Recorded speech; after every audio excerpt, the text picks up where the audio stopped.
Alrighty, folks, welcome to our Tuesday live stream. It's going to be a fun one today. I think it's always a fun one, but we've got Tag from Life Done Free, John Willis from Special Operations Equipment. I'm Nicole Sauce from Living Free in Tennessee. And well, let's start out with the big question. How do you guys build freedom in your life? Oh my goodness. That is such a complex question. That's like layer on top of layer on top of layer on top of layer on top of layer on top of layer. And probably will all have a different answer, but for me, it's about challenging the system around me at every corner, anything that I can come up with that can get me out of the system more and more. And then the other one's surrounding myself with community and putting myself in a position to where, I'll give you an example, Nicole. Saturday, we're going to go build a house. The entire community is getting together on Saturday and we're going to build a freaking house, and not a little house, a 2,500 square foot home. We're going to build on Saturday with a whole bunch of us. And so that's how I do it. That's awesome. How long will that take?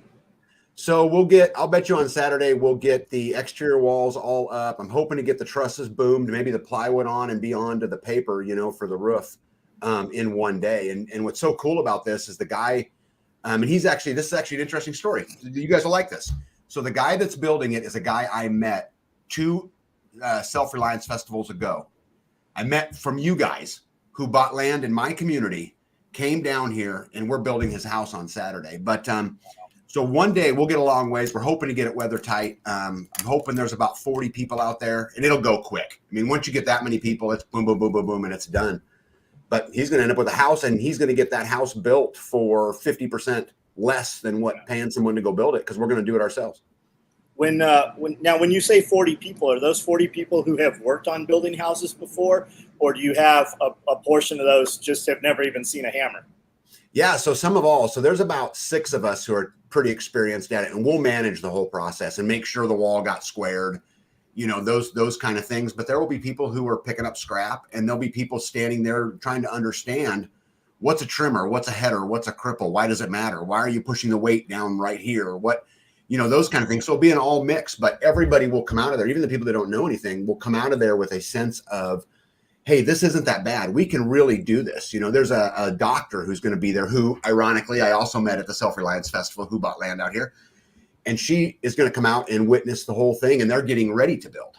So she gets to learn a whole bunch, right there. So I guess the answer, John, is all the above.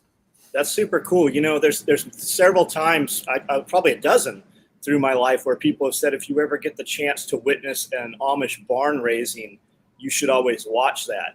And what you guys are doing, it seems like it's even so much further beyond that. Yeah, it's cool. It's modern. We're building the code, but it is, I guess, Amish with a little bit of militant in it, maybe. I don't know how to explain it really, but it's cool. I'm super excited about doing it, and we're going to blow it out of the water. I can't wait. That's cool. That's cool. Are you making video while you're there? Or are you just going to get it done? Yeah. Yeah. So we here in our community, we do what's called the homestead rotation, and so any homestead can say, hey, we're going to do X this weekend. So the last one I did was a year ago at my farm. We did firewood, so I'm going to do a homestead rotation video where all the homesteads come together to build this man a house. Yeah, that is awesome. I think what's interesting, we've never built a house, so we do smaller projects in sort of a homestead blitz with the Tennessee GSD crew. But what I've noticed is you end up having roles of people when you get that regular rhythm, and there are the people who keep everybody fed and hydrated and run to the store to pick up the materials, and there's the electrician guy, and there's the person who knows how to square a wall or frame a wall, and it just sort of naturally happens, and you have natural project leads who come up too. So wrapping my head around that on the scale of building a house in one weekend is a little different, but I think that's awesome. It's all management. That's all it is. It's no different than any other part of our lives. It's living this lifestyle is all management. This is all it is. It's just management. Yeah. That's it. How big of a house from 30-day reviews? Yeah. So I think it's going to be about, if I remember correct, about 2,700 square feet. That's cool. Yeah. The more communities can do stuff like that, the less and less they matter. Yes. The they that people always talk about and ask permission to do things from that they don't really need permission from. Yeah. So, you guys, they don't matter. Go ahead, John. Sorry. Do you fall under codes and zoning where you're at? Some. So there's no building codes, There's no electrical. I mean, there's no inspections except on a septic. So if you put a septic in, they'll come inspect it. But you get a building permit out here, at least where I live, your building's done. The only thing the county wants to know is the footprint, what you said it was. So they'll come out and they'll measure it. But other than that, they're not allowed in your house. And in fact, you can make them appraise your house from the road here where I live. You're not they're not even allowed on your property. But so no, there's no real building codes other than a septic. Yeah, we're very similar. They'll come out and do a perk test, and then they want to record, if the septic was put in by a company, they want a record of where that's at. Yeah. It's interesting in the smaller Tennessee counties, I'm starting to see a push at the county level to try to get more building codes and more like violation reports, like the chicken thing going on in Dixon. So it's something to keep an eye on in any rural county. There seems to be a push afoot to change that. And one of the beautiful things about living in such a low populated area, like here we have an electrical inspection to hook up to the grid and that septic inspection. That's it right now. They're not telling us how far apart to put joists and making sure that, you build a whatever kind of driveway. It's just, you just build and you're done. And amazingly, there's not that many fires or houses falling down around here unless they're a couple 100 years old. Yeah. Or unless it's self-induced. Yeah, that does happen too. So I hear through the grapevine. We're pretty lucky here in that we've got a good handful of people with a good broad base. I mean, so I don't know what my role will be Saturday. It will probably be either managing the project or being on the cut table, one of the two. But either one, we got enough experience. We understand how it goes together. He'll end up with a beautiful square plumb lined house. It'd be a great deal. And we've got 2 other houses still yet to build that are in rotation. So Jason says it's because California are trying to California, Tennessee. That might influence it some, Jason, but there is a strategic effort at the local level by your Agenda 2030 or whatever they're calling it these days, people, to get this enacted. The way they took over Oregon was land use planning and zoning, and then they, under the auspices of saving farms, started destroying farms basically by using those zones, weaponizing them, and it completely shifted the state. Like, I lived through that, so when I see it starting to happen here, I'm like, wait a minute, we did this. I left for a reason. Let's keep this place cool and free and awesome. So, it goes back to Agenda 21, and you've seen them actually hit every one of those marks. And then it's 2030, and now it's 2035, and it's exactly what's happening. And all of your local politicians want nothing more than to politic over more and more people. It's not codes. It doesn't say codes on those vehicles. It says code enforcement. They want to enforce their will and their policies, and then they want to be able to come in and fine you, right? We were just talking about this at lunch. A buddy of mine said, they wanted us to get a permit to make our 4-bedroom house into a 3-bedroom house. And he said, we just did it. I go, that's all good. But where they get you is when you go to sell the house, the inspection, and then they come in and fine you. And while you might have gotten out of that, the next dude coming into that property pays that fine. And a lot of these places will come in and actually make you file for a permit to tear out and demo that, and then apply for a permit and redo it. And what should take, like what Tag's doing, and they're going to basically build this whole entire outer shell of this house in a day. But you could build this up and wait 90 days for a dude to show up to bless you. And then they got to inspect all your framing. Then they got to inspect all of your wiring before you can even cover it up. And they want to come in and inspect the slab.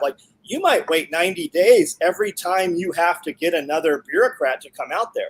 But that's really what it's about, enforcement. It is literally enforcing their will and holding you down. And God forbid you buck up a little bit or say anything to that person.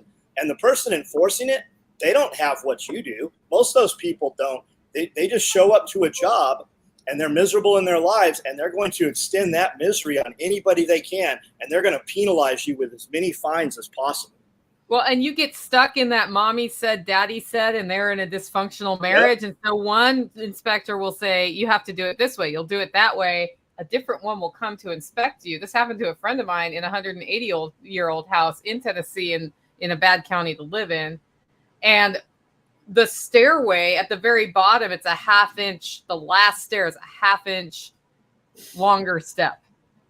And they're like, you have to rip this whole like 180-year-old beautiful stairway out to fix this half inch. So he just never got, he never got another inspection after that. He was like, I won't have an occupancy permit in that case. Whatever. That's crazy. Yeah, but I think, don't we create all that? I mean, I think at the end of the day, if we do what we're supposed to do, the laws will never get there, right? The codes will never get there. I mean, in my county, they know if the crew walks into the county courthouse, there's a crew. They have to face us. And I think that's how we do it, is we have to go through that process, because if we're just going to sit on our little homestead by ourselves in fear of being put on some list or whatever it is, you are alone. Your road is hard. You're never going to get anywhere. You got to yoke up and you got to go make a dent. You got to go tell them no. You have the tag is on all the lists. All of them. Yeah. So John Bush always says, if everybody's on the list, nobody's on the list. That's one of my favorite John Bush quotes. Here's the challenge from the freedom perspective. Like, we come to this wanting to live our lives and build them the way they're going to be. And we just want to be left alone. Yep. And being left alone does not include running for county commissioner and sitting as a political entity in your county, which is a miserable existence. But then I'm watching Don Gorham out in Dixon keep everybody informed with what they're doing with backyard chicken regulations. And I'm thinking, like, if she runs for office, she might be able to change that. Mm-hmm. You know, they just asked her to take over the Libertarian Party there. No, I didn't know that. Yeah, that happened. Yes, she announced that yesterday. Yeah. Is she going to do it? I think that she is. Oh, boy. I need to call Dawn. Okay. Anyway, but, you know, if you can get in office, and you can get elected on the local level if you're sort of the right mix of things for the local level, well, then you're in this position where you don't really have power to do things and people want you to do things all the time, but you can stop or at least ask hard questions about some of these sort of rote template things that they're trying to push through. That being said, John, are you going to run for office? You want to run for office? No, I don't. Yeah, I don't either. That's the problem. So we need the people willing to do that. And I don't know, there may be a point where I'm like, maybe I should go for county commissioner on something at some point. Yeah, imagine if it was even compulsory, right? If you had to do 2 years and we put the person who was most eligible to do the job in there, right? The politicians that are in there now, I mean, look at, name any of Nancy Pelosi, right? How long has she been a politician for? Oh, man. Since she was 20? I mean, that's all of those people up there. I mean, I don't even know how I believe that some of them aren't alive, right? But I mean, that's where they're coming from. That is their goal, is to be a career politician. They have no idea what the real world lives as. They have no clue what it is. They don't walk amongst their own people. They have to have a security detail when they do. Yeah, I think on the national level, there's not much hope. But I do think on the local level, you know, we've got a guy in our community running for commissioner this next cycle. And if we can pull that off, we'll end up with 2 of the 3. Now we have majority. We can actually make some dent. You know, our local sheriff here has been elected, is one of only 2 constitutional sheriffs in the state of Kansas. And we go out of our way to make sure that guy gets elected. I mean, we get involved because at the end of the day, this is all we can control. And yeah, I'm going to talk about this, Nicole, at Self-Reliance Festival, but to do it, you got to be intentional. You got to be willing to do the suck. You got to be willing to do a little bit more. You know, you just have to, or you're going to be right where you are. That's it. Those are the only choices. Yeah. And, you know, the idea, I think about some, like, you made me think of the Mormon church where they assign you your job on a rotation in their parishes. Yep. Which is interesting because I think that's an effort to break the political influence, although it still ends up there. Like, humans seem to be predisposed towards power structures and that political strong arming. So it's interesting to see how different places have tried to bust that approach. Yep. Okay, John, what are you doing to build freedom in your life? Sorry. Wait, no, that was a great start. I mean, you're doing Habitat for Humanity without Habitat for Humanity. Perfect. I don't know that I am trying to build freedom in my life. I just kind of do whatever I want to do. I don't really look at it like that. I've had nothing, right? I've been to prison and came home with zero, and I've started over with zero more than one time. So it's very easy for me to become comfortable, and comfort is complacency, right? So I get on here and have these conversations, and I look at what Tag does, for instance, and I go, man, I'm really not doing very much. So, you know, I need these just kind of as a reminder. It is easier for me to get up at 4 a.m. and just do the things I want to do. But I mean, it's all, I tell people to start a business, right? I think everybody can agree, no matter what position in life you're in. Everybody gets so stuck on the doomsday stuff, right? The end of the world's coming. And I tell them, you know, I'm 52 years old. Every year of my life, something was supposed to end the world.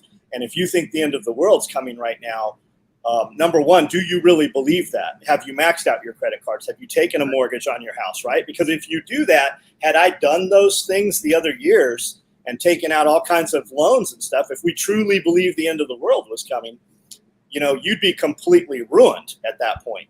But what happens when the world doesn't end? And I think every single person can agree, with more money, you have more options. You don't have to go spend that money, but everybody says, you know, my passion.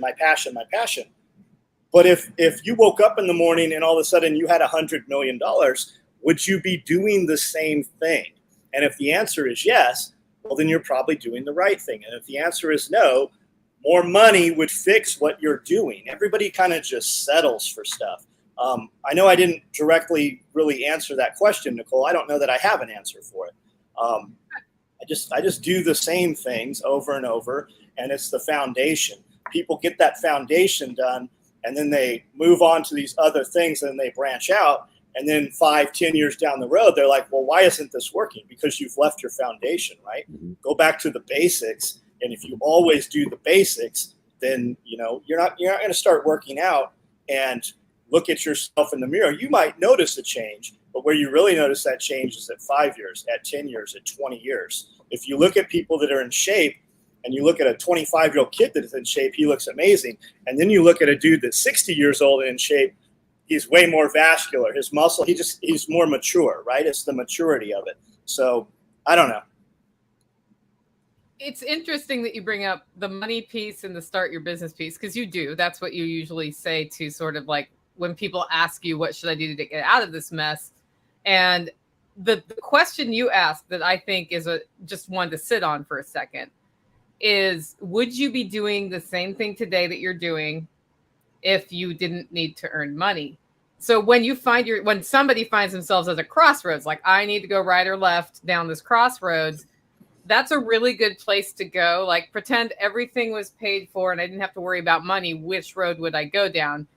If you're able to step back and do that and choose that road and use it to build the money that you want in your life, you end up in a much better place. And that's something I think a lot of advisors forget to mention to people when they're talking about finding your passion and building your business. They're focusing in on the money and not on how to make the path you want to live pay for itself, which is a different mindset.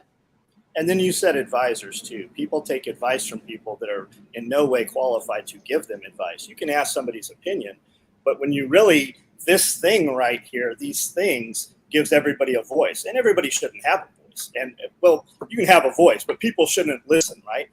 You have this perception through this lens of how people's lives are, and you think, oh, that looks pretty cool. But then when you meet those people, you realize that it's all complete bullshit. It is just a fabrication. It is a slight sliver of the pie. You know, it's 10% of the pie that you see through this lens. So be very careful who you're taking advice from. I don't run around and make videos telling people what they should do. If you ask me, I will tell you what I would do. Yeah. He'll also ask you a hard question that you won't realize was a hard question until the next day when you start thinking about it. And then you realize he just planted the seed. Do you know you do that? The answer can evolve, you know, it can change. And the day that you gave the original answer, it probably was the right answer. But if it starts eating at you and it's in your head the next day and it's in your head a week later and it's in your head a month later, you should probably, you know, unravel that a little bit. Yeah. I think we often forget how evolution of thought, ideas, and action happen in humans. That we go step by step, and sometimes we say this is definitely the way I want to go, and then we take 2 steps down that way, and it is definitely not the way we want to go. And people will have that don't give up thing. And sometimes when you realize you're 2 steps down the wrong path and you change direction, that you learn something there and you moved on. But knowing what you don't want is as important as knowing what you want. And we forget to tell people that, or people, I guess, in society, you don't hear that message a lot. You hear the opposite of that. Just follow your dreams. Okay. What's the opposite of your dreams? They need to experience it too. I mean, I was looking at something in a homesteading group the other day, and somebody said, I think I want to get rid of all my animals. And I was surprised. There's like 100 or so comments in there. They're like, yeah, this is a lot of work. I want to be able to leave. I want to be able to go do other. That's awesome. But you could tell people who are getting a homestead or think they want to do that, look, start with 1 animal. I mean, everybody, all of us say it, start with 1 animal. Don't build Don't build an instant zoo. But until you do it, it doesn't mean the same thing until you're like, man, this is a lot of work. Yeah. I think the main money problem is people have the wrong emotional tie to money.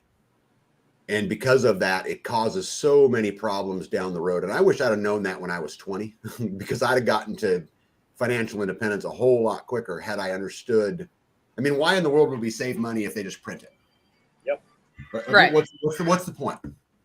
Right? Why would you do that? That's silliness. We focus so much on the front side of a money argument, and we give no attention to the back side of the money argument, when the truth is the backside, there's more money to be made. And so I would challenge everybody, encourage them to look at their relationship with money. It's the instant gratification. People get a little bit of it. We were talking about that today. And it's just like people starting businesses out, when they make that first $1,000 sale, they're like, oh man, $1,000. And they start thinking, well, we can just kind of coast for the next couple of days. Whereas you can't, because when you make your first $10,000 day, you're going to think the same thing too. But that money never comes back. When you miss those sales on that day, I mean, my business is very different than the business you do, Tag, but I'm direct to consumer, individual customer. If I coast and we don't put an email or a text out one day and then we do the next day, you might catch some of those guys, but some of those are gone. Like it's never coming back when you take a day off. Right. Yeah, that's the eternal pressure of running your business. I was talking to somebody the other day who I guess we compare. It was Toolman Tim and Brian from the Lots Project. And we were basically saying the skills that we've learned doing vastly different things. Toolman Tim does handyman work and he does tool reviews. I sell coffee and I have a podcast. Lots Project, he has a podcast and he does consulting and he sells comfrey.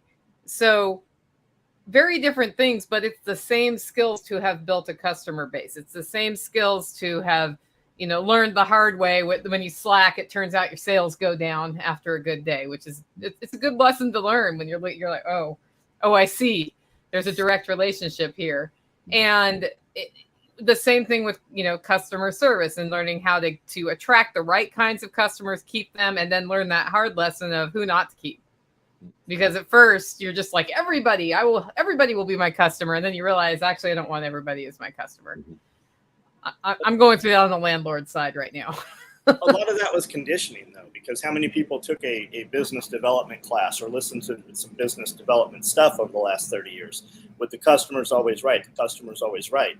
That's not always the case, right? And where did that come from? That came from Woolworths, the corporation, years and years ago. It's just like a diamond is a girl's best friend, right? And you should spend 3 months of your income to buy that diamond ring. Where did that come from? That came from De Beers, right? The company that owns all of the diamonds that come into the United States. So they wove that. So if you actually had no business advice and you hadn't had any programming, would you actually take care of that problematic customer, or would you cut the problematic customer loose? When we cut the problematic customer loose, they typically come back under a different name with the same address and buy the same stuff. The other thing that happens is when I'm trying to service that same problematic customer over and over and over, and it's never just a guy with one problem. It's always a list. You recognize the name when you have it typically.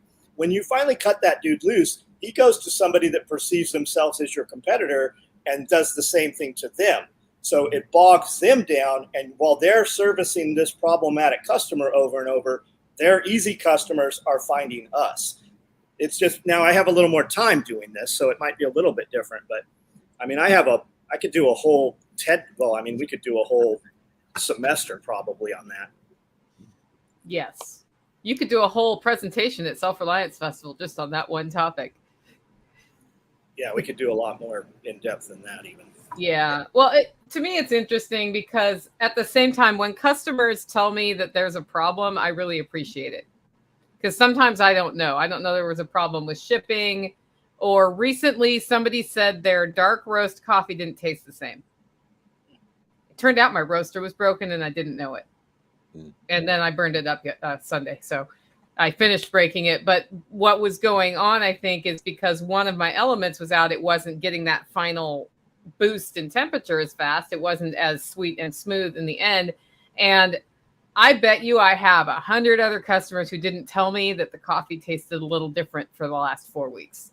Yeah, and probably so. So I really appreciate the one who was willing to tell me that. That is not a customer I fire. That's a customer I have a conversation with. In fact, they're getting a sample pack of different roasts once the roaster's fixed. So that's also when you put that email address into your email system, you don't have 100 nitpicky emails from that guy either.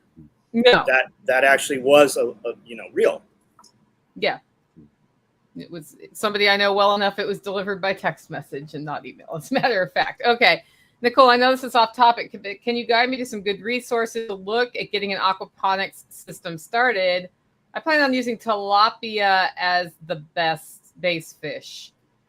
I cannot list websites off the top of my head, but I can tell you this. If you go to the Survival Podcast on YouTube and sort of drill down into some of Jack's videos on building aquaponics, because he's done extensive work on that, it will get you started on what resources to do. I don't know what part of the country you're in, but if you join on Telegram, Self-Reliance Festival has a community, and a lot of guys in there are able to build aquaponic systems, so they can talk you through how to build them.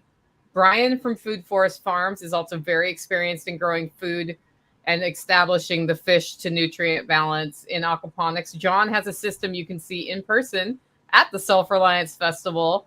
And is the person who built it going to be there? I don't know. Tad, right? Yeah, I think so. I think Tad will be there, so you can ask him. If not, we have a number of people who can show you how it's working and why it's working. So lots of ways to go. I think my biggest advice on getting started with aquaponics is start with a small system if you're going to build it yourself, and see how it works. Focus on the plants more than the fish. So you're looking for a balance to grow plants, not how to grow fish for meat. The byproduct is fish for meat. And it was very hard for me to wrap my head around that. But once I focused on the plants, the fish stuff followed in my system. Anybody else have anything to add to that? I don't do it. I don't know. Everybody wants to start with tilapia. Do you have tilapia in your refrigerator right now? The answer is probably no. It doesn't have to be tilapia. I know every time you hear something from a third world country about how chickens poop in the water and the tilapia eat it and the nutrients feed, you always hear tilapia. I have koi in mine. I know catfish work. There's a ton of stuff. Don't limit yourself to tilapia unless you just want tilapia. Also, when you go to buy those fish, you can buy them right off Amazon. They come from Atlanta Goldfish, and you can buy all of your aquatics and stuff. I don't have any, attachment or affiliate with them, but I have bought many times off Amazon, and my fish show up the next day via FedEx. Mm-hmm. Yep. And I have goldfish and koi in my system too. I don't worry about the meat whatsoever. I can go to the river to fish if I decide I need some local freshwater fish, and I'm a terrible fisherman, so it will take me days to catch one. But or I can buy it at the store if I really want it. It's in Oregon with tilapia, you're going to run into, if it's an outdoor system, the cold weather problem where you bring the tilapia in for the winter too. So I would tailor your fish to your environment there, because the person said they were from Oregon. Yeah. That was like, and now for something completely different. Aquaponics. John's got a really cool system, though. We don't maintain it at all. I let it freeze in the winter. It breaks the pipes. When it unfreezes and water's leaking, we know which pieces we need to cut out. I don't heat my goldfish. They're koi. I don't heat them. They freeze into a block of ice. Every year, people are like, oh, that's going to kill them. I still have my fish. It never kills them. They're pretty resilient. Yeah. I do the opposite of John. I put like row cover on my beds. My system's smaller than his. I put a little stock tank heater in there so it doesn't freeze, so I can have vegetables off it through the winter. So, yeah, we're playing the opposite game there. But I mean, the goldfish have been really easy to keep alive, and they eat the bugs. They eat the algae too. Okay, building community tag. Yes, ma'am. We talk about building community, and we do it in general terms. Let's get more specific. How do you keep in touch with all the people in your community? Oh, so yeah, this is important. And communication is key to running a community. Absolutely critical to running a community. And so we do a lot of different things. So for example, we have our own newsletter that just goes out inside the community. It comes out every other month. It just talks about, usually there's a section about, a local law, like water rights, for example, or mineral rights, or whatever it is. Last one was about raw milk. Anyway, then there's just a bunch of stuff in it, happenings, the Midwest Preparedness Festival's coming up or whatever.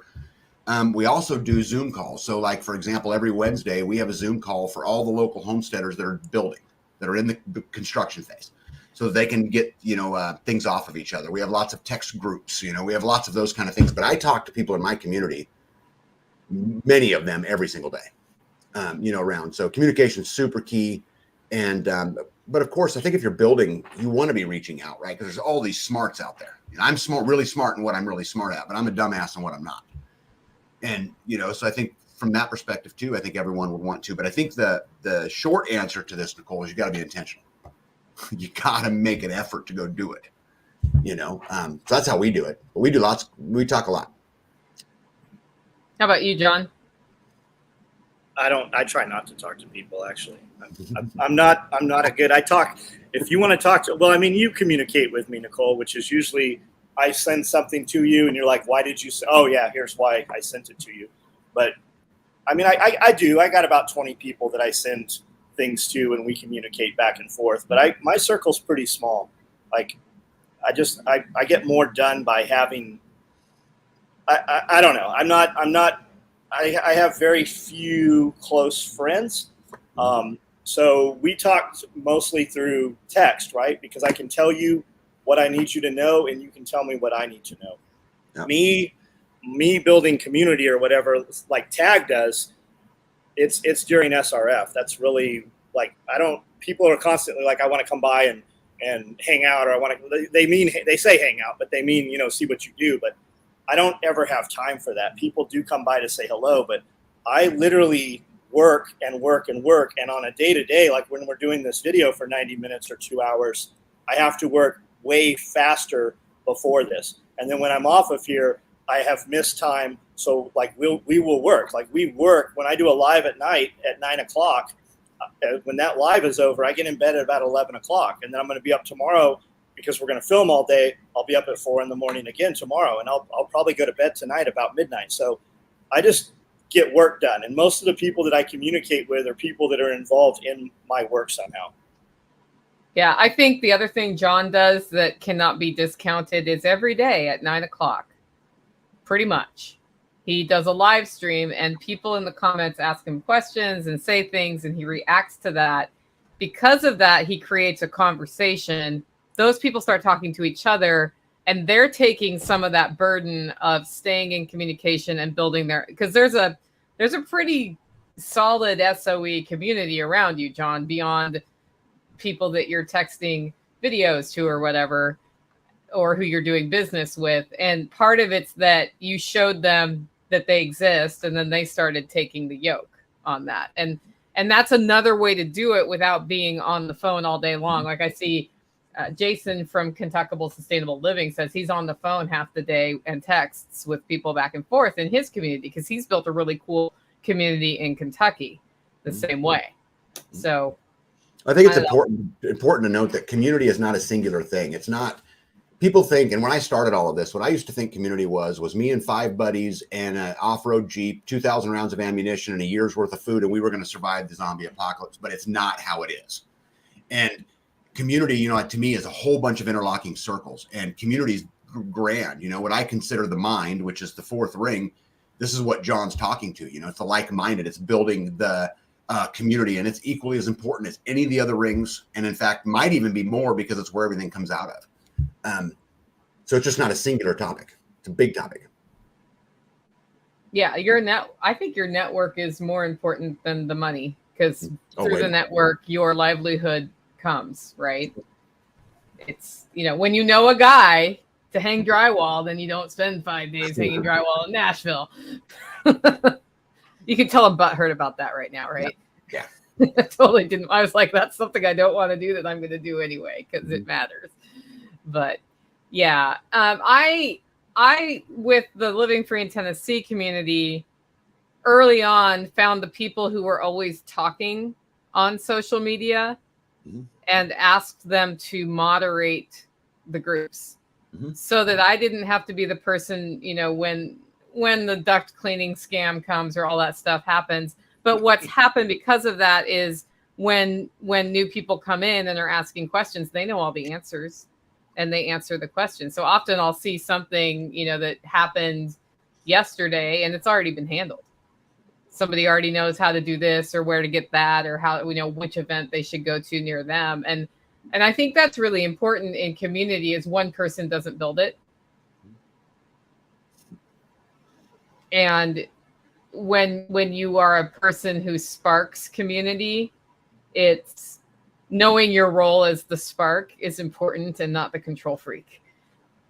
Yeah, Nicole, this is a super important point. You know, in our community down here, I get a lot of credit about, oh man, you built. No, I didn't. I played one little role, and it might have been the face in a lot of ways, but I don't manage it. I don't run it. It's not like how that is. We don't live in a commune, you know. I mean, it's not how it really works. We have an intentional neighborhood, a whole bunch of people who have all their own sovereignty and do all their own thing. But it is super important. We have great leaders in our community. I don't have to be the leader. There's plenty of them out there. Yeah, you do have great leaders in your community. I like working with those guys. Yeah. So awesome. Okay, off-grid living. Love it. I know John is off-grid completely. So I'm who, me? Yeah, I was being sarcastic. Got it. No, I have power. Sarcasm emoji. Yeah. Yeah, no, I've got city water too. You've got some powerful city water at your place. Yeah, we do. I mean, we're the second on the line from the pump station. Yeah. Oh yeah, awesome. So Tag, what new things have you observed in the last month or so about off-grid living and the off-grid living community?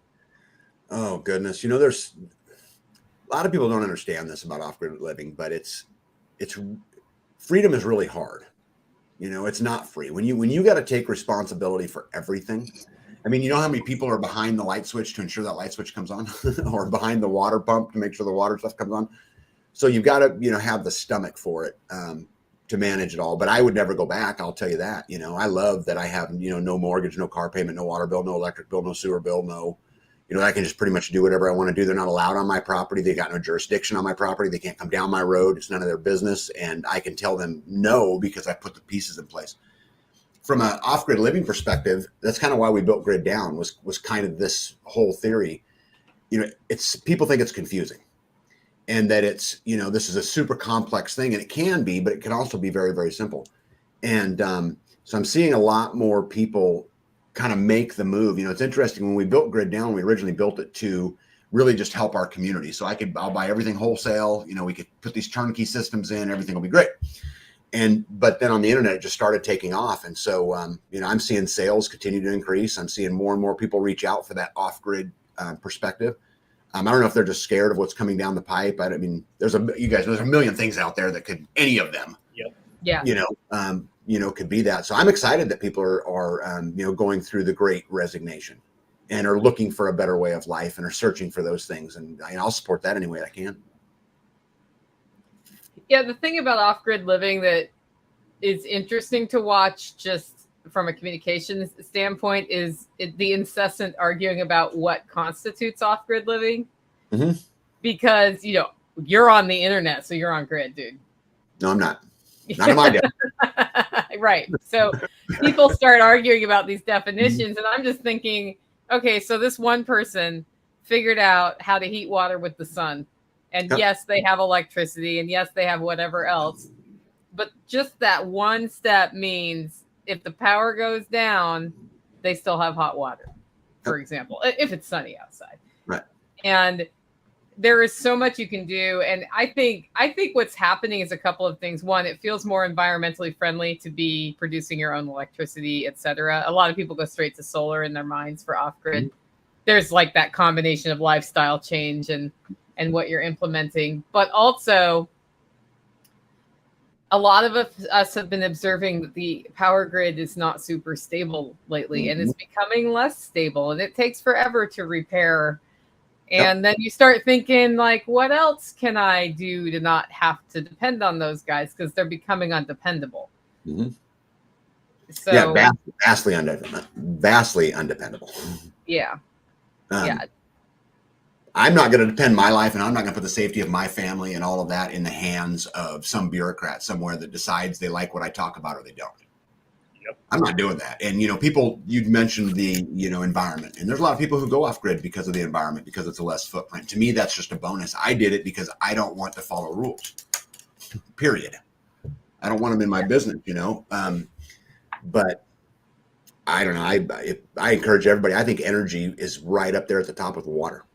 I mean, I would literally put it way up there because of what it does, the force multiplier that it gives you. Could you imagine trying to run your homestead without a drill? Oh my gosh. I mean, just something so simple as a drill.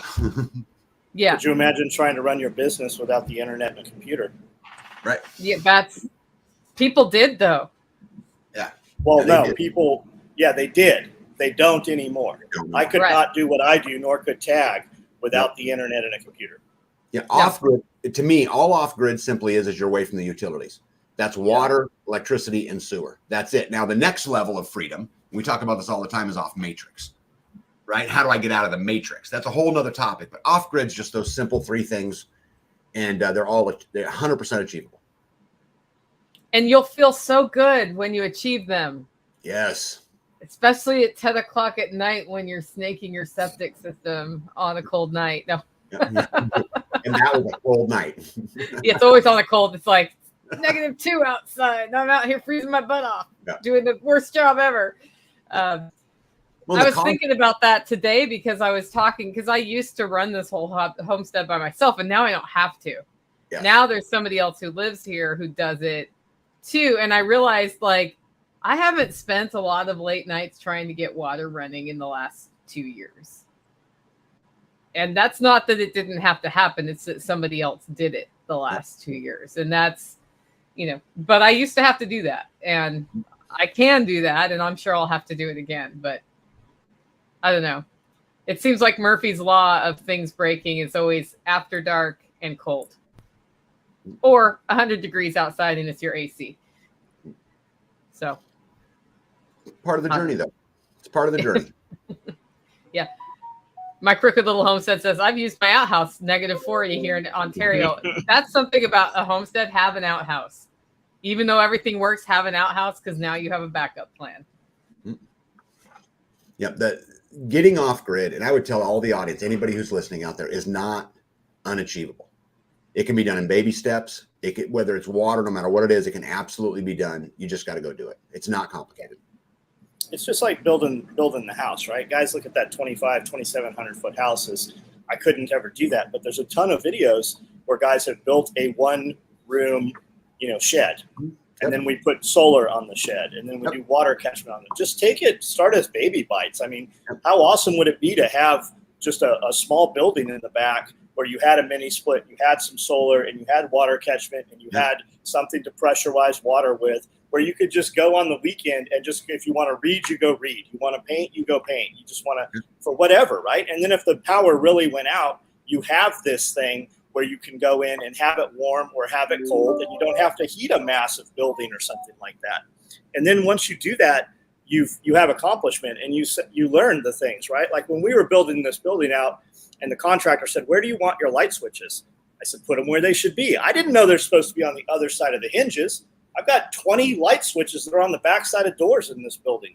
I know now, right? And you're going to learn all those things on a much smaller scale that's obtainable. Plus, it's a lot easier to move wood, in trusses with two guys when they only span, 12 feet across versus 65 feet across. Right. It's a whole different ball game.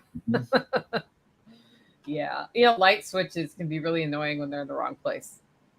Yeah. I had a left-handed carpenter put the light switch in the wrong place on a bathroom in my guest cabin. Every time I go down there, I'm like, where is it? Oh, there it is. It's the same thing. It's the wrong side of the door. We've had this building. We've been in this building for 8 years, and I still open doors and reach for light switches that are not there. Mm-hmm. Yep. That's funny. Have you ever thought about getting them moved, or is that just too much work? I don't care enough. We're just going to build another building. Not surprised to hear that. Okay, here is from Brawl Dog. Building community is the tough part. You need social skills, communication skills, and the drive to get out and find like-minded individuals. In the end, it's all worth it. Yep. Has to be. I don't know that's those things help, but even if you feel like you don't have those skills and you get out and you make an effort to talk to people, you'll be surprised what you find and how that changes your life. There's so many people who just stay inside or don't. I mean, I'm an introvert. I understand. I get tired after being around a lot of people, but I also like it. So it's like I'm an introvert who liked it. And so I do it. And because of that, my life is so much richer than if I just stayed alone and didn't try to find people around me, and getting to know your neighbors nearby, even if they're not the people who you would normally hang out with.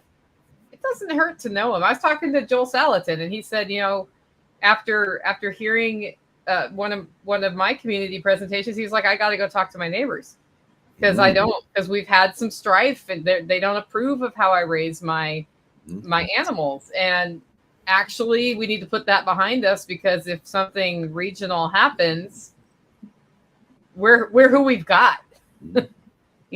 I had a big fight with a guy down the road over city water, and I didn't talk to him for a year. And then finally I was like, I guess I got to talk to this guy again. Like, the thing is over now. And someday, we're going to have to figure out which trees we're dropping on the holler road. So I need to know which side of that tree he wants to be on. That's true too. When you hold a grudge against somebody, 9 out of 10 times, they don't know you're mad at them. They just know they haven't talked to you in 10 years, and you're super angry and you're thinking about them all the time. And those people have just gone on with their lives. They don't have any idea. There's a ton of people who have moved to Camden and Benton County. I see them on social media because they have farms and homesteads, and they're selling eggs and they're selling chickens. Those are all potential like-minded people. Yes. And they live literally. I could launch something out of a catapult and hit their house. I mean, they're literally in my circle around here, but I don't know a lot of them because they're not going to come here, and we didn't go there. And a lot of it's we're just busy.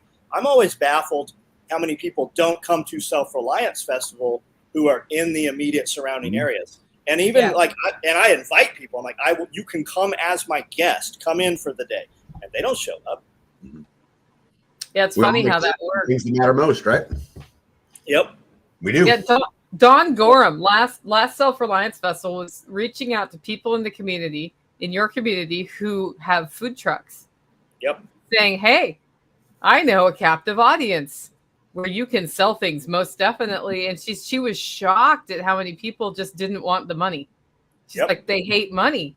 So it's interesting, I guess people don't realize what's happening. So John Witherspoon has something for you there. All caps. There's a light switch that can go on the wrong side of the door that will send a signal to a remote. So you basically can change the switch so it sends to a remote on the other side of the door over Wi-Fi. And John, you're going to have to install that for John if it happens. Yes. It's the only way you're elected. You're elected. Let me know when you're going to be here to install it. The only thing that's confusing about that is they're both named John. So Witherspoon gets to come do that. Yeah, Evan said he's got something he can wire into all of my stuff too. So when we come, we originally built out the downstairs sewing bay, so it was 20 by 20 units, and we were going to pallet rack it and then wall it off with pegboard because it was just so echoey in here, and we have air registers coming down, so we wanted to be able to cool the zone rather than the whole area. And once we started moving things in, that all the problems went away. So we never divided that. Long story short, I've got 20 light switches downstairs to turn the lights on in all these areas. And Evan's got something that he can put on and just attach to these things. And then we have one controller, and we can actually control it from the phone or whatever. Yeah, I'm going to address this one. I hope there are food trucks this SRF. The answer is no, but we have food vendors this SRF. After the last SRF, we had a meeting with the people who can produce the food and divided up who's doing which meals. And Big Daddy's is always an option. So I'm sure he'll be cooking up some stuff too. Sorry to interrupt you, John. I thought you were done. We fill him up. His capacity is really good. Yeah. And his food's really good. Yep. And he can cook anything. So he's actually my catering person of choice for events there because we can just send people down there and they eat and then it's done. And we don't have to put up all the tents and the service stuff. So I'm really happy with him. Okay. Well, what else has been on your mind, Tag? How's the Midwest Preparedness Project coming? Oh, I think pretty good. I don't really play a role much in it anymore. So I don't know the day-to-day stuff, but it looks like it's going to be the biggest crowd they've ever had. I mean, I get emails all the time about it. So I'm excited about going there. I'm excited about, some of the speakers and it's kind of our, my home, area. So I know everybody. So that's good. On the homestead, I'm building this morning. I was out building cinder block walls, mortaring them in, out in front of my house. And so I was working on that and, animals and housework and, just the normal, everyday stuff, trying to get ready for self-reliance. And then I got Kentucky Sustainable Living behind that. I think I'm going to Georgia in February. And so working on, some of that stuff, but most of my work gets spent on community. And, I'm really excited about pushing the boundaries, and I'm going to try to change some laws coming this next year, which I'm super excited about. Dare me, right? Yeah. I hope we win. We'll certainly see, but I'm living life exactly the way I want to live it. How often do you go into headquarters? Like how often are you at EMP Shield or at Grid Down? Yeah. So one day a week I'm down at EMP Shield. I go down there once.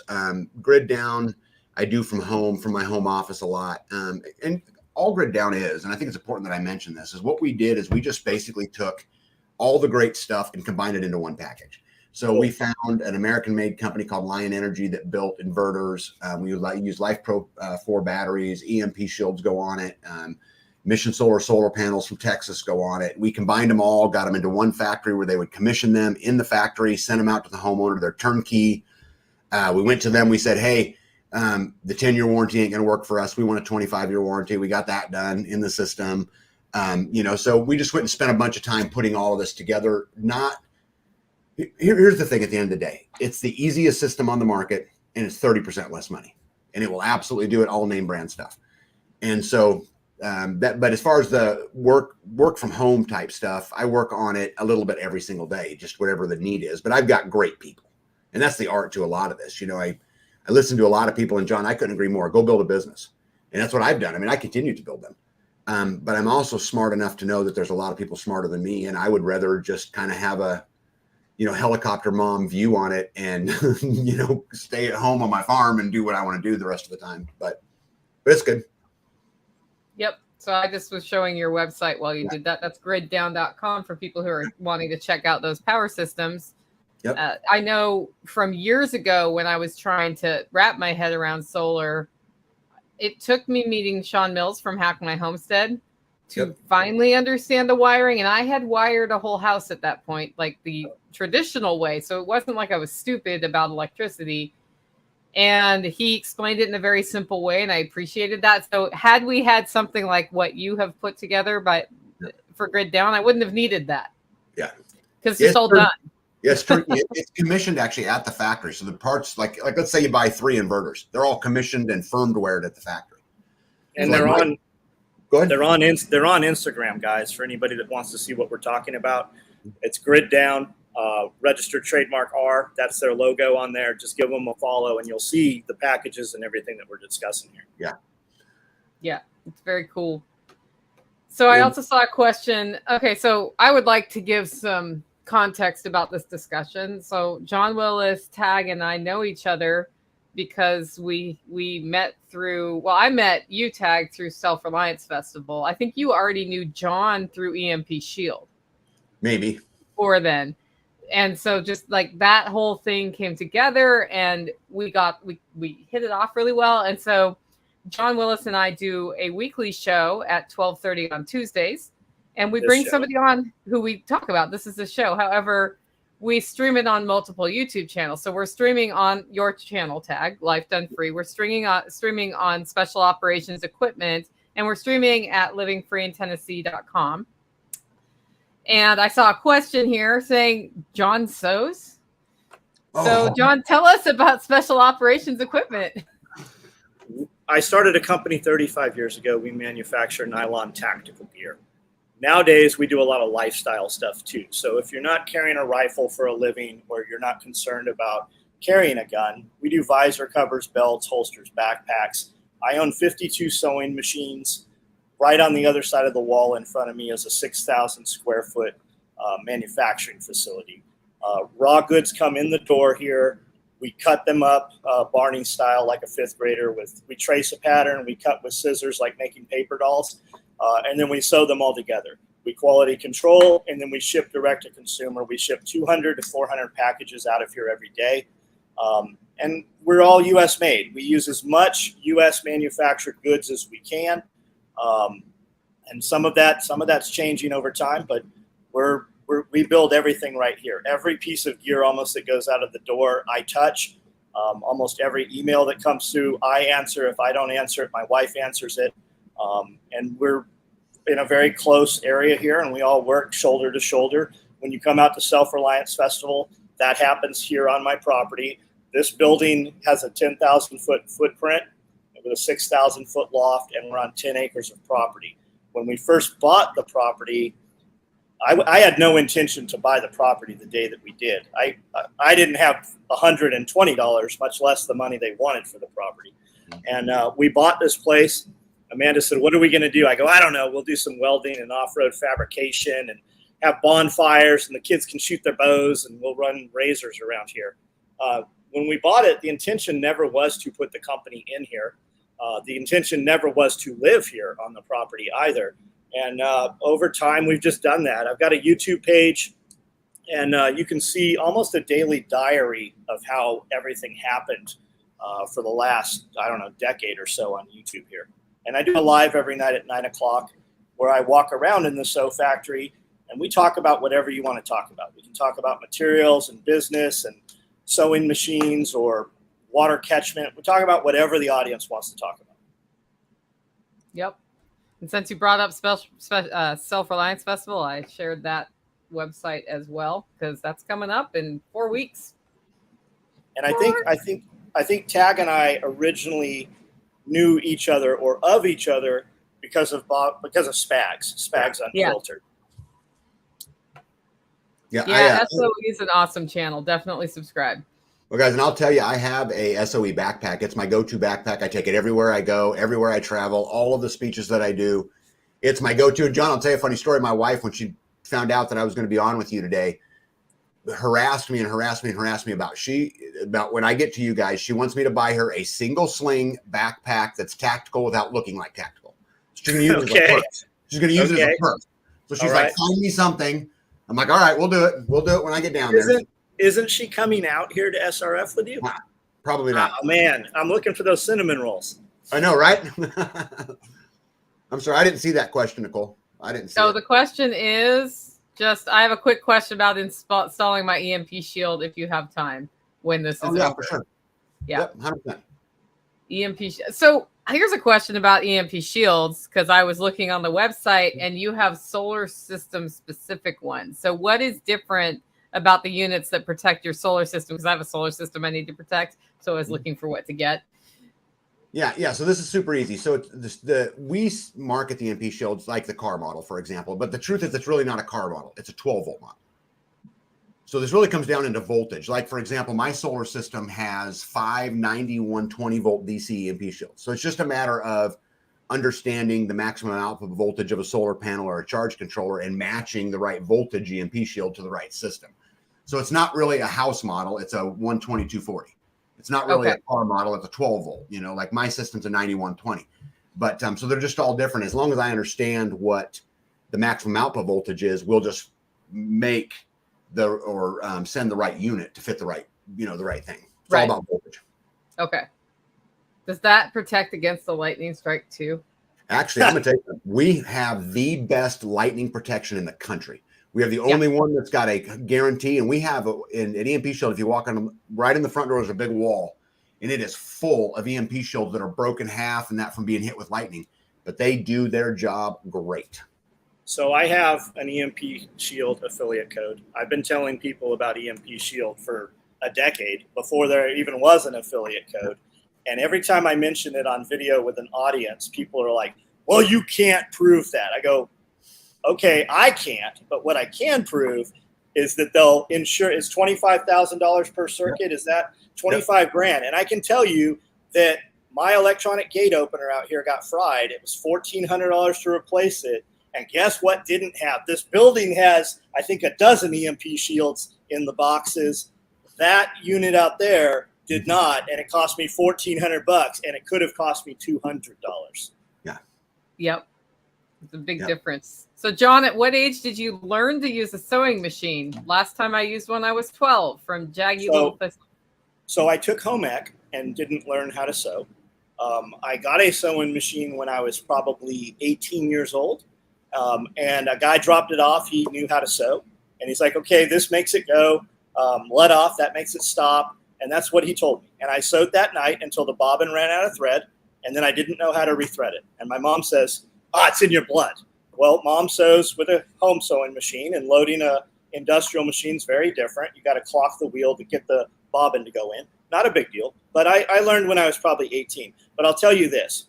Any of you rode a bicycle when you were a child and then didn't ride a bike for 10 years? You know how you can get on a bike and still ride the bike? Or do you remember those swim lessons you took? You might not be a strong swimmer, but you can still swim. That's how sewing is. It's like when you learn to drive that manual transmission. It was very difficult and very frustrating, especially for the person that was teaching you when you were a child. But once you can do it, you can always do it. And that's how sewing is. Yeah, I used to make medieval costumes because I was in the SCA, because I am a nerd. Just for full disclosure. And I didn't sew for 15 years, but I used to sew some pretty complex costumes. And the first thing I sewed when I got back to the machine looked like crap, because I made all the same mistakes that it's like, oh yeah, I can do this other way. And by the second thing, you're right. It was sort of like, okay, I can actually sew consistently. And I remember how to get my seams right. And I think it's a great skill to have, because sometimes you can't always run to the store and get the thing, and you just need to repair the thing. But looking like crap to you, all the people at the Ren Fair, they would have paid money for it, man. You want to look at Adam Savage, right? Adam Savage can work in every medium out of necessity. He wanted to learn how to do those things. But when he started sewing, he couldn't sew. I mean, you just get the equipment and start doing it. We're also worried about, do you guys remember when the internet was there? We just built things because we wanted them, and we weren't worried about what they looked like, or we just needed them to function. Yeah. We have somebody teaching sewing at Self-Reliance Festival. She'll be in the back garage doing just like hands-on. You can try this. She's bringing a sewing machine. I'm going to bring my spinning wheel so people can learn to spin if they want to. And she also can teach knitting.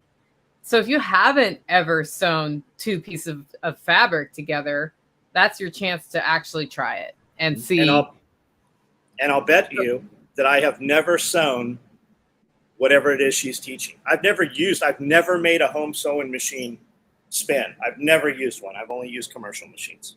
Yep.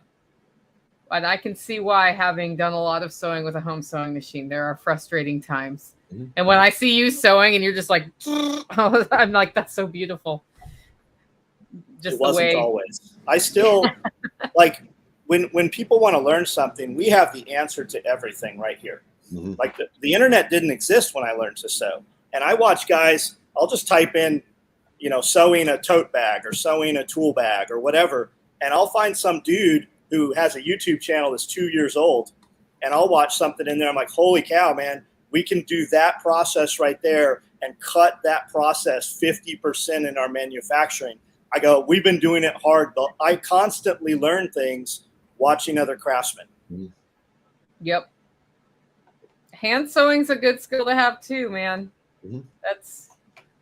So John, why did you get the sewing machine in the first place? It's a long story. I've got 1,000 videos on it, but we were doing gun shows and we were selling. Basically, we were buying stuff at flea markets, reselling it at gun shows, making a profit. We had a line of T-shirts we were doing. And this guy had sewed some gear. He was a battalion reconnaissance rigger. And he said, hey, take this to the gun show and sell it. So I took it to the gun show. And instead of selling it, I took orders off of it. And I had about $5,000, 2,500 to $5,000 between the two shows. Came back super excited. I'm like, hey, you build these things. And I'm obviously really good at sewing them. So I'll sell it. You build it. We'll split the money. And he said, hey, I'm building parachutes. I've got a bunch of my FFA certifications on my chutes done. I go, well, what are we going to do? He goes, well, you're going to learn to sew or you're going to refund that money. Well, I already spent my part of the money. So I started sewing. It's funny how that happens to you a lot, right? Yeah, I mean, so it's paralysis to analysis. Like guys say they want to do something, they don't want to do it. Like if I say I want to do something and I'm not doing it, it's because it's not important enough to me. Yep. Yeah, a lot of times we say we can't do things, and it's just that we won't. Yeah, and rather than saying, hey, it's not important enough, they say they can't. I wish I could come to Self-Reliance Festival. Well, why don't you come out? Well, I can't afford it. You can't afford the ticket. You can't afford the travel. What is it, right? And I don't care what you do until you tell me what you can't do. Mm-hmm. Yep. Okay, guys, here's one from Jaggy Little Thistle. What skill have you always wanted to learn but not gotten around to learning? Anybody I can't have weld. one? You want to learn how to weld? No, I just want to be able to immediately do it. I don't want to have to learn how to do it. I have welders right out here. I've got dudes that can weld. I have not spent the time to learn to weld. Why? Because it's not important enough to me. I'm doing. It's just like I have all kinds of mechanics tools, and I want a beautiful woodworking shop. I hate sawdust. I would have a beautiful woodworking shop and never use it. Right? I can totally change my oil, or I can pay a dude to come here to change my oil, and while he's doing that, I can sit on the sewing machine and more than make the money to pay him to change my oil. And he's an ASE certified mechanic. Whereas if I go to change my oil, it's going to take me 2 hours to find the tools that I need to change the oil. How about you, Tag? You got anything? Oh yeah, there's all kinds of things I'd love to learn how to do. I'm a pretty handy guy. I can weld, I can frame, I can do, pretty much all of them. But I'd really like to start getting into some of the other alternative energies and learning how to build a gasifier and learning how it works. I don't really necessarily want to own one. Well, maybe, but just learning how it all works. I think I'm a lifetime learner, so I'd like to learn the more sand batteries, water batteries. Yep. Learning how they work. I would just love to have that knowledge somewhere between my ears. Yeah, I like the idea of being able to burn wood to run a vehicle, right? You see that in all the post-apocalyptic stuff. Somebody was talking about we were talking about solar and EMP shield, and the guy's like, what are you going to do when the batteries fail? Another guy on the live feed was like, oh, you can totally build your own batteries. You can take dead batteries and rebuild them. And people had never heard that, right? I watch a lot of videos that they appear to be in like India. And you see these dudes pulling apart all those car batteries that we throw away, and they're pulling them out and they're cleaning them all off and they're building them back on dirt floors, and they're rebuilding all this stuff. If you really want to see what's possible, watch some of the YouTube channels out of third world countries, because they are rebuilding stuff out of our trash. Right. Yeah, it's amazing. I know that I would like, and I have not learned to do this proficiently, to either play guitar or banjo. And I'm a musician, so I should be able to do this, but it has been hard for me to get the multiple fingers moving where they need to move. I can play bass guitar, I can play piano, and I've wanted to do that so that when I perform, I don't always have to have somebody playing with me, because it's not usually super convenient to bring my 80-key keyboard, although I could, and play that way. That's something lifelong I have not mastered yet. I can do like 4 chords on the banjo and 5 chords on the guitar, and that's about it. But recently I started learning how to spin. People have heard that, and that was another one. I had always wanted to spin wool, and 20 years later I finally tried it, and I'm not terribly awesome at it, but it's just, I think it's fun to try new things. Mm-hmm. and go on that journey. And sometimes you discover something you are in tune with. Like I'm in tune with spinning, not in tune with banjo playing, I'm sorry to say. I can sing, but banjo. So you want to be able to do it. You don't want to have to learn to do it. That's the issue. That is the issue. I talked to somebody when I first started playing. I'm looking at my banjo. When I first started on the banjo, I had a different banjo in here. And he said, all you have to do is play that banjo every day. John, do I play the banjo every day? That's an issue. So, yeah. My husband taught me to take a 1966 Chevy truck motor out, repair it, and put it back in. That's awesome. I know somebody who has a new girlfriend, and I was talking to him today on my drive home from Nashville. We have a Zello channel that's just a community of people who talk. And he said she asked him if this weekend's date could be changing the oil in her car and changing the brakes. And so that's what they're doing for their date. And I was like, yeah, you found somebody who's probably fairly compatible with you. That's a good one. Yep. Take her out camping. Yep. I think they've already done that. Yep. Do that and see how that goes. That's awesome. Faith says I should have made banjo part of my 75 hard. Well, or it could be that I don't really want to learn it proficiently. Mm-hmm. That is another possibility. So I don't know, but that's always something. I feel like in the homesteading world, there's always something new to learn. Mm-hmm. Like I got maybe 40 million texts when Dawn Gorham did her canning class about how to make vinegar, or what do you do if you can't get vinegar? Because she did pickles as one of her things. And somebody asked in an SHTF situation, what do you do if you can't get vinegar for canning? We all asked you that. We all asked you that we all asked you when it went around that the vinegar they're putting in the grocery store is not of it's off by 2 points to be able to pickle with. Yeah. And so my answer was, well, then you'll make vinegar. Have I ever made vinegar? No. I have not made vinegar. And then I started seeing on Facebook all these people show their vinegar making projects. Mm-hmm. So it's, easy. I have accidentally made vinegar by leaving a bottle of wine around too long. I have done that. But the other thing I looked into, John, was what do you do with 3% vinegar when you're pickling? Well, the question we had was, can we dilute it down to become higher? Can you distill it? What you do instead is most recipes for pickles have water, vinegar, salt, less water. Because when you add water to the 5% vinegar, you're already diluting it.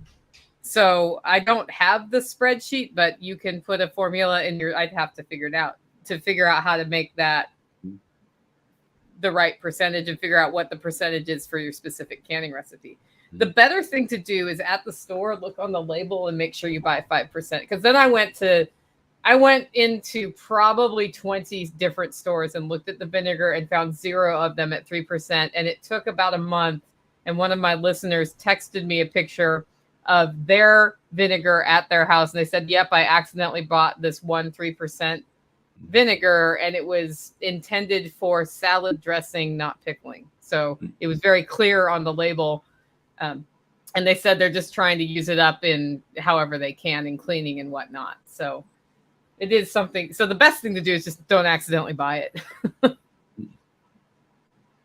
But what I don't know how to do yet is test the vinegar you make for what percentage that is, what percent acid that is. Wouldn't that just be a pH meter? Like testing pH for aquarium, probably? Yeah, I don't know. I haven't gone down that track, but that's the next thing to do, because if you ever did have to make your own vinegar, it's interesting to know how that works. I'll bet Jason will know. Jason probably. I'll ask my wife B. She makes her own vinegar. I don't know what she all does. I don't pay any attention to it, but awesome. Yeah. Does she use it for pickling? She uses it for all kinds of things. She makes it 6-gallon buckets at a time, and they'll sit like for a year or whatever. And don't quote me on any of this because I barely pay attention to it, but it'll sit for a whole long time. And she's got a whole bunch of them lined up. And it looks like the answer is pH. So John knew it out of the chute. Can you use apple cider vinegar? Would that work?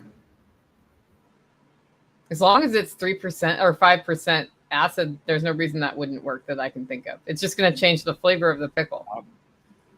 And maybe not in a bad way. Faith says, why can't you use a pH meter in canning in general instead of everyone always bitching about Rebel canning? I do use pH. So you can use pH in canning. And if you understand how the process works and why you need to know the pH, then it works fine. And if you get a commercial pH tester, you'll be fairly accurate as well. But then people couldn't tell you that you're going to kill grandma. You will find that most of the people telling you why you shouldn't do something, they haven't done it themselves. It's the internet communities. Look at the Ball Blue Book, right? It changes every 10 years. And if you took some recipes out of a 1960s Ball Blue Book and put them in the canning community Facebook groups, they would lose their minds over it. They will lose their minds. They will tell you are killing people because canned food in general isn't commercially canned. So it's dangerous. Or it's dangerous if I sell it to tag, but it's not dangerous if I make it for my own family. Like that raw milk. Yeah. So we just we got the conversion here. Somebody said 2.4 pH comes out to 5%. Cool. I learned something. Now I'm going to have to go look at why mathematically, but that's just because I need to understand it because it'll be super useful in my canning. I do know that some tomatoes have been bred to be lower acid over the last 150 years, so they don't hurt people's stomachs as much. And that is part of what has led to the adding vinegar or citric acid or lemon to your canned tomatoes. It's because their pH is creeping up above 5, which is not good. So all of the tomato canning recipes say acid. The reason I have a pH tester is I test the pH of my tomatoes before I decide if I'm adding acid, because adding acid to already acidic tomatoes tastes like ass later. So it's better, like if it's high enough acid, not to have to bump that up. The other thing I learned is if you do have a jar of tomatoes that are too acidic and you cook with them, you can add a teaspoon of baking soda, which is basic, and it will mellow that bite out in a batch of sauce or something. So random canning tips. Let's see, Porterhouse. Hi, Porterhouse. What's the best thing you've learned or gained from attending festivals? What do you guys got? Oh, a lot. First and foremost is I have gained, I think we're up to 6 community members that have come out of some festival, some place that I went. But it's also the friendships. I mean, I met Eric there, have gotten to be good friends. I don't know if you guys remember Tabletop Farms over in Missouri. They were down for a little while. An amazing operation. Those people got it going on. And so I would answer the question, Eric, as relationships.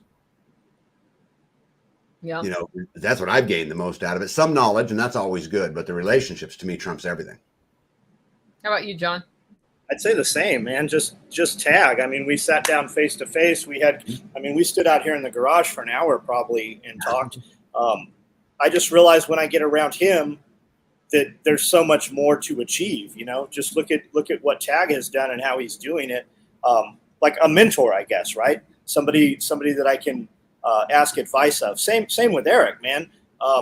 We sat down at dinner a couple times and had dinner. Just the friendship, the people. I don't go a lot of places. I am very lucky that SRF happens here. So the people who are important, they come here. So I get time with them face to face. It was really interesting. I was talking with Brad. We were talking to the group of people who were at my house for the first Freedom Cell meetup / Homesteaders Alliance meetup. And he said, if Nicole called me in the middle of the night and said, I need you to park the car at the end of your driveway, put as much cash in it as you can, and leave the keys and a full tank of gas, would you do it without asking questions? And he said, yes, he'd do it for Nicole. Right? Mm-hmm. So it's the same answer you're giving, but what I have gained as far as relationships are people who I can count on to be that kind of friend. Yeah. And not, like that's somebody who will help you know questions asked. That doesn't mean everybody I've met there is that, but I think of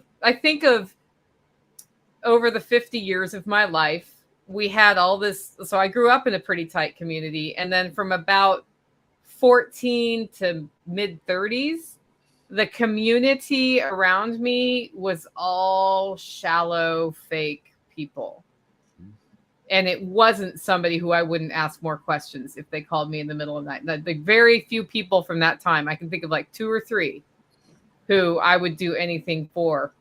Coming back into the homesteading and prepper community has, I call it my network of big brothers. Like I met a whole bunch of people, most of them are male in our community, who are like, I have their backs, they have my back, and I'm not worried about it. Like if somebody starts talking crap on one of you all, I'm like, I don't want to hear that because I know the person and I don't need to hear the gossip. Likewise, the women in our community mostly will just give me a direct answer when I ask a question, and are also not interested in participating in the he said, she said. And for me, that's a much more comfortable environment than that shallow world I was in, which was fairly politically connected so long ago. I hate that fake world. And it's so much more real. So going to the festivals is something. What I've gained is seeing the bubbles of networks overlap each other as I go to different events, like even going to Next Steps, which is a little bit out of the prepper realm, right? It's more about health freedom. You still got those same kind of people there that you can connect with. So I think it's so important to just get that done and make time for that in your lives rather than, I mean, I guess I keep saying that and I'm going to stop because if you haven't caught on by now, you're not going to. Yep. Be intentional. Be intentional and try to be that person, right? Try to be the person that you can be counted on. Yes. Because, we all go through times in our lives where we're less count onable. Okay. I saw somebody afraid of canning up here.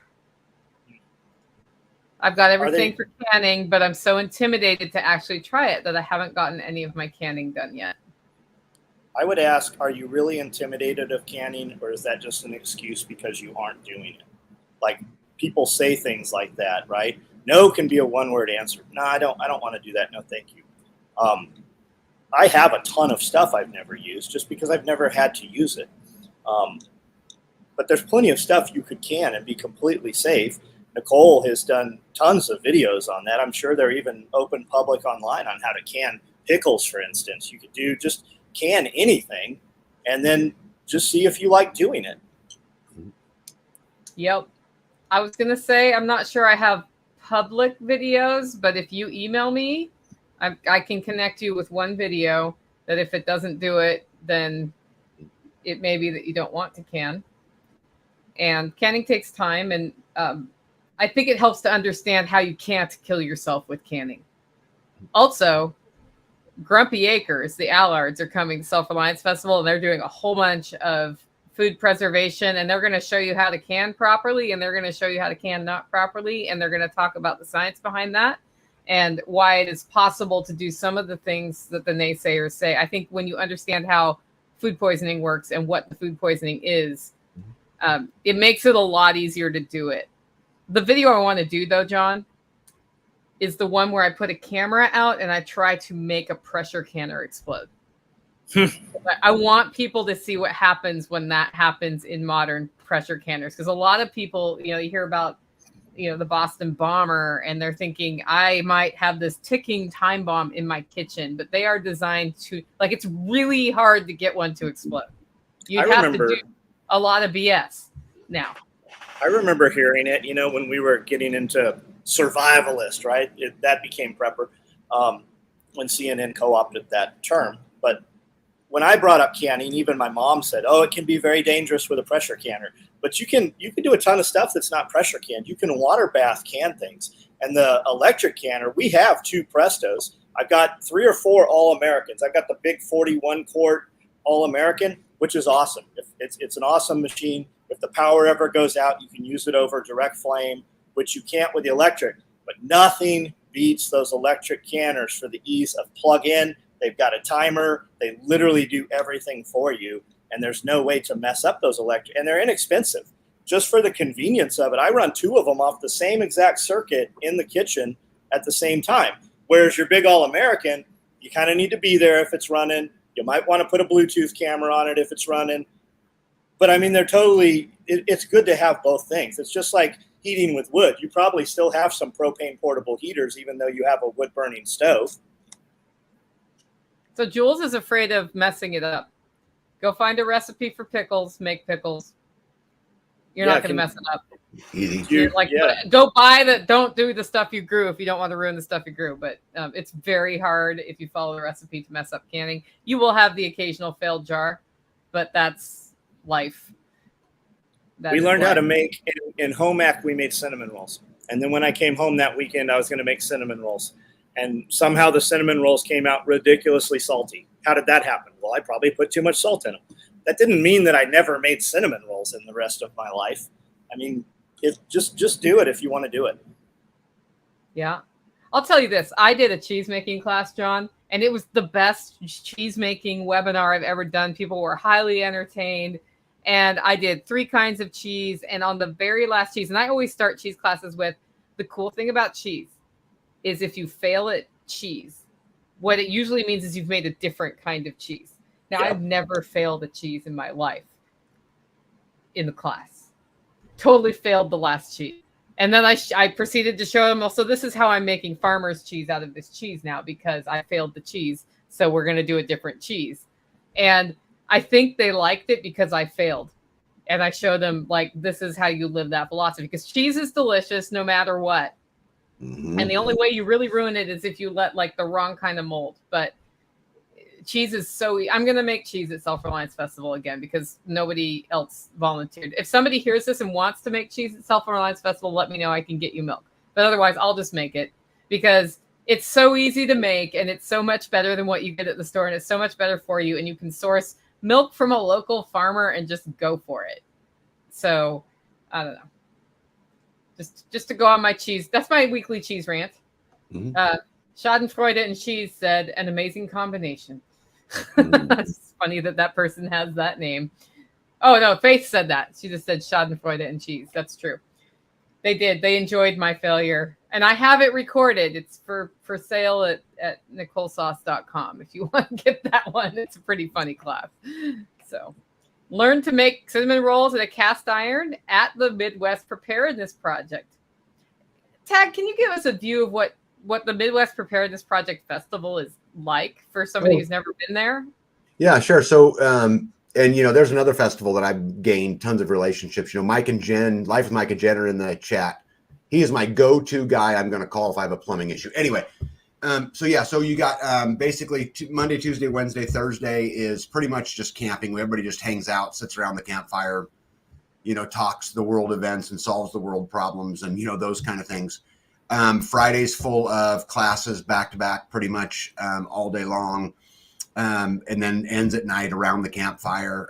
Saturday is really the big day, though, because you get up, there's a few classes, but there's some events that go on that are amazing, by the way, which is one of them I would recommend you guys do 100% of the time because it's just way too cool to watch. But anyway, so they do a bunch of giveaways. They do a big potluck. But then we have Barter Town. And I'm telling you, I can sit back and lean against a pole and just watch that. That's some like reality TV show shit. I mean, it is really cool to watch how that whole process works.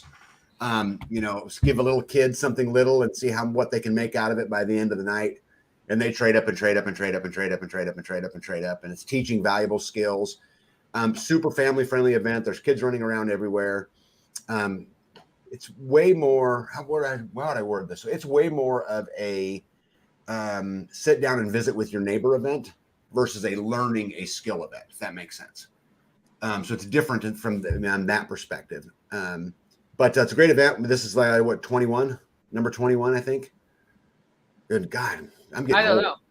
Yeah, I think it's 21. I think this is the 21st one. Yeah, I've been going on a long time. But it's a good time. It's free. The camping's paid for. Everything's paid for. All you got to do is show up. Bring your food. Bring something to drink. That's it. What's the event that you were going to say we should be doing? Bartertown. Got it. It's John, I'm going to tell you something from a people. I don't know if you like to people watch, but I could sit back and watch people all day, every day. And just to watch how no money allowed, no currency allowed. None. Do you remember that there was a guy who wrote a book about this? I think they did a movie about him too. He was on Craigslist and he had a paper clip and he said, "What will you trade me for a paper clip?" And over a series of, I think it was a year, maybe it was a little more, he traded from the paper clip, traded up into a house. Yep. I remember that one. Yep. Yeah. I In don't. fact, I would love to have a barter town at Self-Reliance Festival long term. Yeah. But It's I awesome. feel like you guys should be the hosts of that because you already do it. I don't think it matters. I mean, I think if we sit around and worry about who gets credit for what or where something came from, we're never going to accomplish the big goal.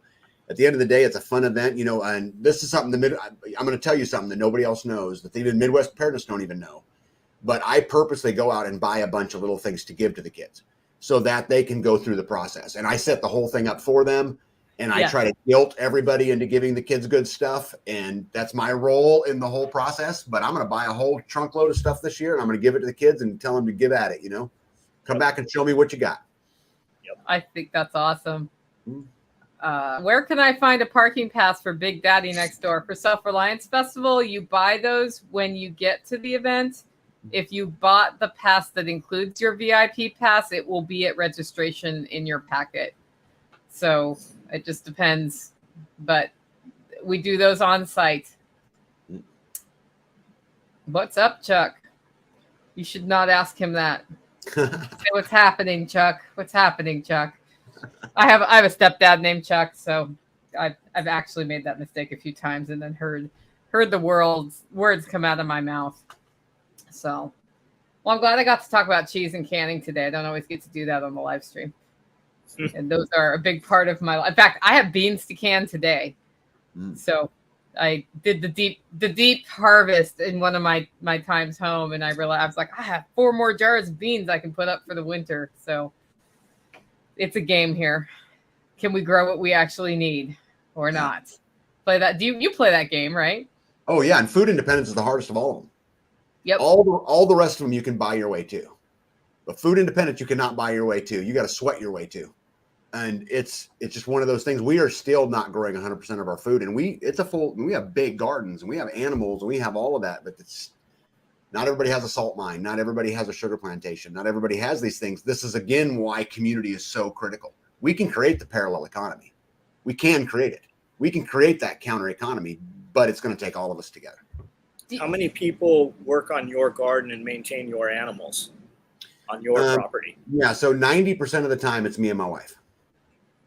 Now we do have, I don't know if it's fortunate, I don't know if that's the right word or not, but we have a lot of visitors. There's people at my house quite often who will come down. Callie, I think I seen her on your guys' speaker list, which by the way, you guys go listen to that speech. Yeah, she actually had to cancel. So I think I have an herbal medicine person coming in, but I'm still confirming that change. Yep. So she'll come down and spend a week with me, and then a week will go by and someone else will spend. So once in a while, B will have some help preserving or harvesting seeds or whatever comes into it. But I've tried to create a life where my homestead can be managed by one person. And the reason I want to do this is why the reason why my goal is there is because if I can make it managed with one person, then if either one, me or my wife, something comes up, we can still manage it. But more importantly than that, if I can manage it with one person, that means it's half time for me and her, and I can enjoy her and she can enjoy me and we can enjoy our life together. And so I'm always building systems. I mean, my watering systems to my animals are all automatic. Everything happens by itself. You know, we don't have to, everything. does it for us. And I do that because I want to enjoy my wife. She's my best friend and she's a hottie and I like it. That's good. Yeah. Yeah, we always get a farm sitter in for Self-Reliance Festival, and I just realized this year we invested in a mostly automated chicken coop, which is going to make that whole thing way easier. Now I got to do the ducks. The ducks are a little harder, but I hate ducks. I love my ducks. I love duck eggs. Yeah. So Jason's talking about showing how to distill vinegar at Self-Reliance Festival. He's like, I can distill it so far it'll burn your skin. Woo, woo, woo. Yeah. So, yep. I think that's a big mistake a lot of people make is they go down sort of the growing your food, raising your animals lifestyle. And John was talking about it earlier. He's like, start with one animal. No homesteader I've ever met actually took that advice. We just always give it after we've ended up in the situation where we have 900 ducks and 3 goats and whatever and find ourselves overwhelmed. But if you actually do it that way, you'll develop the systems for the animals as you go. Like that's the ideal. I don't know. Maybe Tag did that, but we didn't do that here. I don't think John did that at his place either. I try to create systems for everything. People think, well, my friends think I'm a dork, but I'm a big believer. And I'm going to be 75 someday. I'm going to be 80 someday. And the easier it is, I don't want to work hard to live free. I want to barely work and live free. So that's my choice. I feel like there's a book you need to be writing in there somewhere. I know, right? Spare time. Right? Yep. I got to build systems. You can always hire a ghostwriter if you can get the principles down. Right. There's a ghostwriter coming to Self-Reliance Festival. I can introduce you. Just remind me if you're interested. Introduce me because there'll be some. I definitely have some creative writing projects coming up. Yeah, I know who it is. I just like writing, so I've never hired a ghostwriter. But I might have to hire one to rewrite my book. We'll see. Depends on how many edits I get back from the editor. So, chickens and raised bed garden in the spring. Nothing more until we master those. So, NT Living is doing it. They've taken the advice. Good. Smart. I bet you had your infrastructure for your chickens too before you started, right? None of this building the brooder as the chicks are there needing to be warm. No. That was 16 years ago. I was like, wow, this was stupid. But you can build a chicken brooder out of a brooding lamp and cardboard, just for the record. We did for years. Yeah. Yeah, we went to a flea market and bought an instant farm. Like we brought back a goat with 2 babies. We bought 2 Pyrenees puppies. We bought ducks, chickens, guineas, like everything, and then took them to the old building and had nowhere to put them. We didn't have anything. Shit, I just bought another 60 baby chickens and didn't have a brooder. I mean, I've just got troughs. We just set a trough up, put some wood shavings in it, and hang a light. Yep. I'll say automating water in my garden this year, I have always put that off, and that has made a huge difference in the quality of my garden. Just because, unlike John, who's willing to water his plants by hand, I don't get out there and do it when I should. So now it just does it. And that was a big change for me. And it was so easy to do once. Like what was always in my, so like that toolbox fallacy, right? What was always in my way was like that custom drip system I was going to put in that's still not. I got 2 sprinklers and a 2-zone timer and it just goes. And it's not ideal, but. Anybody watering their garden off of city water? Anybody doing that? I know people who do that. Like I did that before I had well water and it did not kill the plants like they say it's going to. Yeah. Never had a problem with that. Yeah, we did it for, 40 years of my life probably. Yeah. Yeah, we use rainwater. Yeah. I think that's just fear mongering, or it's a reason. It's another excuse, John, to not have a garden. I think again, it's people on the internet telling you things and you're like, awesome. Where can I see a picture of your garden? But most of the people out there most of the people speaking in the negative aren't doing what they're preaching. Mm-hmm. Yeah. Yep. And I think instead of discouraging those people for using city water or whatever it is, let's encourage them and be proud of them and celebrate their victory of growing some of their own food. Yeah, we were talking about that yesterday on the live feed. I think people were saying something, and I go, well, if you just quit buying food through a hole in the wall, quit eating clown food, even if you shop the outside of Walmart, right? What's there? Milk, vegetables, meat. I think we can all agree that it's not the best quality meat, but you're going to be a whole lot better than what 95% of the population's putting in their body. Yep. It's like Spearco always says, Miracle Grow. Oh my God, miracles grows the devil. I think we all know that. But I grew, I don't know, we did 20 extra raised beds this year, and we tried every soil that was out there to include like $50 a bag soil. The Miracle Grow grows best the first year. You won't get much out of it the second year, but that first year, you want to have an impressive garden, Miracle Grow soil works. Yeah. Then you can augment that soil to make it more living soil as you go. Yep. Yeah, I just add rabbit. We add rabbit manure the next year. Yeah, rabbit and wood chips, done. I bet biochar would help too, but I haven't put my biochar thing together yet. So biochar is on my list for my pasture because it needs a better capacity to retain moisture when it rains at this point. But the ruminants are doing it just by rotating through. I just want to speed that up a bit. So yeah, that's true of so many things. People who are telling you no or why you can't are usually not the people you should be listening to unless they have a reason. Like if you had said, send me a picture of your garden, and they sent you a picture of their dead garden, that it was clear that it was from city water and not from not watering it, then okay, We took everything that people tell you can't do and won't work and did that. And some of it didn't work well, right? There's definitely better ways to do things. But we were on this property for over a year with all those goats, and we didn't have any fencing. There was no fencing on the property, and we had 20 goats here on the property. We had, the first fencing that was up here, it was just whatever wire. Part of it was chicken wire, part of it was cattle panels, very few T-posts, and we just relied on zip ties. The whole fencing was done for years with zip ties.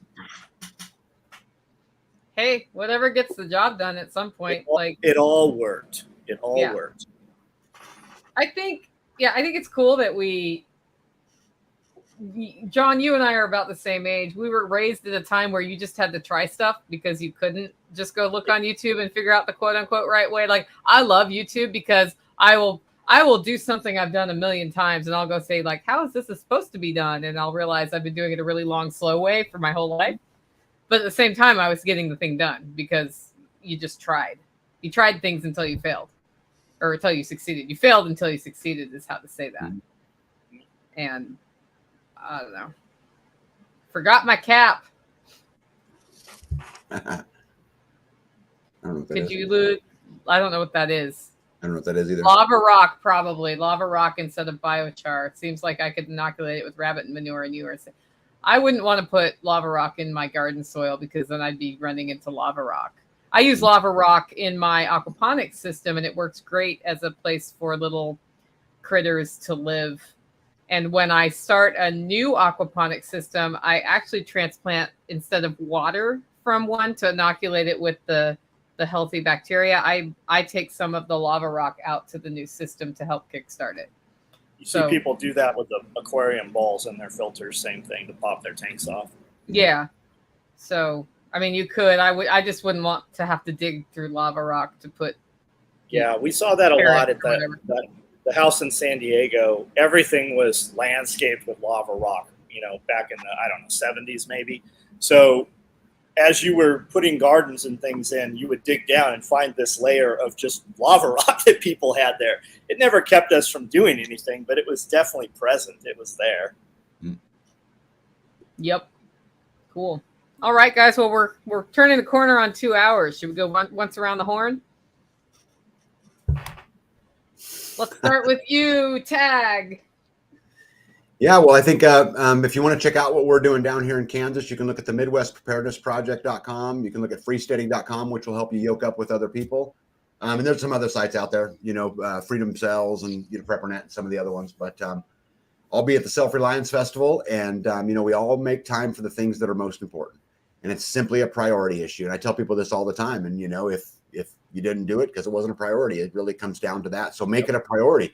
And we'll be able to yoke up together and come see me when we're there. We'll sit and visit. I'll help you with your community. You can help me with my community or whatever it is.